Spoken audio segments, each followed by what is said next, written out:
سلامونه لیدونکو زه هند افیشیل یوټیوب چینل ته ښه راغلاست په دې هیله چې ښه به یاستئ.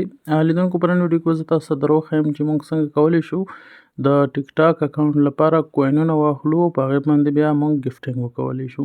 نو ملګرو راځو ویډیو په طرف باندې مخکې له دې چې زه ویډیو شروع کوم یوه هیله کوم له هغه کسانو چې زه هند افیشیل یوټیوب چینل کې نوي دي او چینل یې سبسکرایب کړی دی نو د چینل سره ضرور سبسکرایب کړئ. سمه ده ښه تاسو به راشئ څه ده کروم براوزر به خلاص کړئ. ګورئ ملګرو یو مهمه خبره کومه کروم براوزر نه مخکې به تاسو خپل ټیک ټاک ډاونلوډ کړئ چې هغه کې لایف وي. که چېرې تاسو نه پوهیږئ نو زموږ په چینل کې به ویډیو وي، زه په ډسکرپشن کې هم د هغې لینک واچوم نو هغه ځای نه تاسو لایف ټیک ټاک ډاونلوډ کړئ چې لایف پکې وي نو هغه به تاسو اول ډاونلوډ کړئ، هلته به اکاونټ خلاص کړئ. بیا به راشئ تاسو کروم ته کې به تاسو دلته سرچ کې ولیکئ ټیک ټاک صحیح ده او بیا کوین سمه ده دا به ولیکئ. کله چې ولیکل ملګرو دلته ډېر سایټونه او شیان راځي خو تاسو به هغه نه کلیک کوئ. اول سایټ چې ټیک ټاک لوګو ولري او ټیک ټاک ډاټ کام والا وي په دې به کلیک واخلئ. صحیح ده کله چې په دې کلیک واخیسته ملګرو شاید دلته تاسو ته راشي ریچارجینګ از کرنټلی اناویلیبل نو دا هېڅ ستونزه نه ده. تاسو به چلو کوئ چې راوی شئ تاسو خپل موبایل کې به یو هغه خلاص کوئ وی پی این.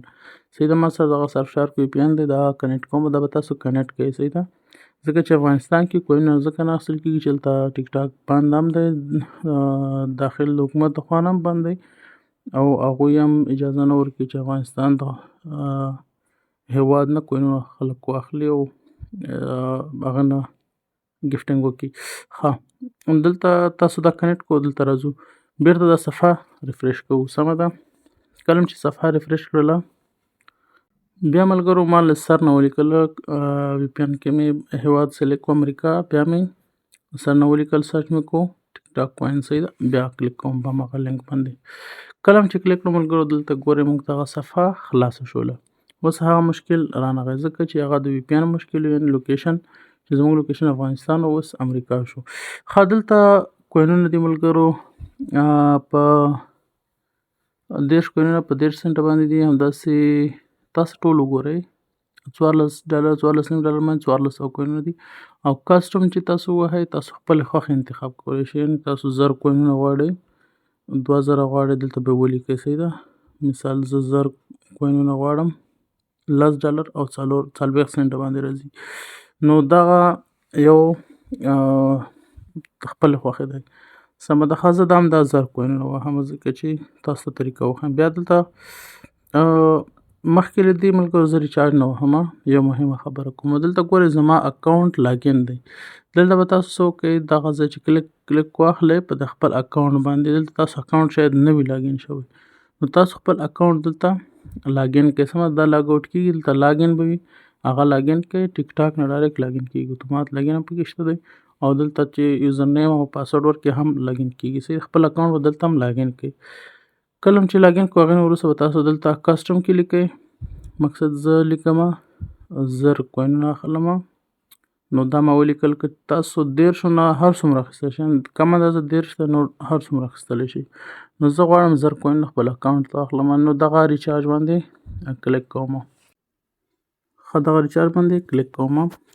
دلته ملګرو اوس موږ نه $10 او 40 سنټه کټ کوي. اوس وایي تاسو پیپال د لارې دا پیسې وصول کوئ موږ ته که کریډټ کارت یا ډیبټ کارت د لارې نو زه ورته وایم چې کریډټ کارت یا ډیبټ کارت. صحیح ده دلته به تاسو کریډټ کارت نمبر ولیکئ او دلته به د خپل نوم ولیکئ چې کوم تاسو کریډټ کارت کې ورکړی وي. صحیح ده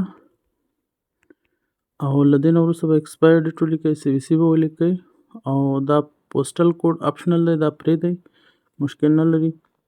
نو دا شیان زه رسوم ملګرو تر هغې په دې خاطر چې دا زما سیکیورټي ده دا شیان به زه بلر کړم نه یې وښیم په دې خاطر چې زما کارت کې پیسې وي او هغه بیا کټ کېږي. ملګرو پی ناو باندې به کلیک واخلئ چې کله معلومات داخل کړل. سمه ده له دې نه وروسته ستاسو پیمنټ که چېرته کارت 3DS سیکیور نه وي نو ډایرکټ کېږي او که چېرته 3DS سیکیور وي نو هغه بیا اپشن هلته ځي. نو دا د ملګرو زما پیمنټ پرچیز کمپلیټډ شو او زما کوینونه واخیستل. زه اوس تاسو ټیک ټاک کې وښیم. صحیح ده ګورئ ټیک ټاک ته راځم واخیستل شو ګورئ دلته زه او په دې کې زه په دې کلیک کوم. سمه ده او په دې کې به تاسو دا سیسټم نوټیفیکیشن وګورئ. په دې کې ګورئ یو پرچیز زر کوینز فار $10.40 نو دا د ما زر کوینونه واخیسته خپل اکاونټ پر. نو تاسو اوس کولی شئ په دې باندې ګفټینګ وکړئ، سمه ده. نو دا هم ثبوت دی، تاسو یې کتلی شئ انوایس دی. نو ملګرو په دې هیله چې ویډیو مو ښه شوې وي، تر بیا ښې چارې، الله په امان، ښه وخت ولرئ.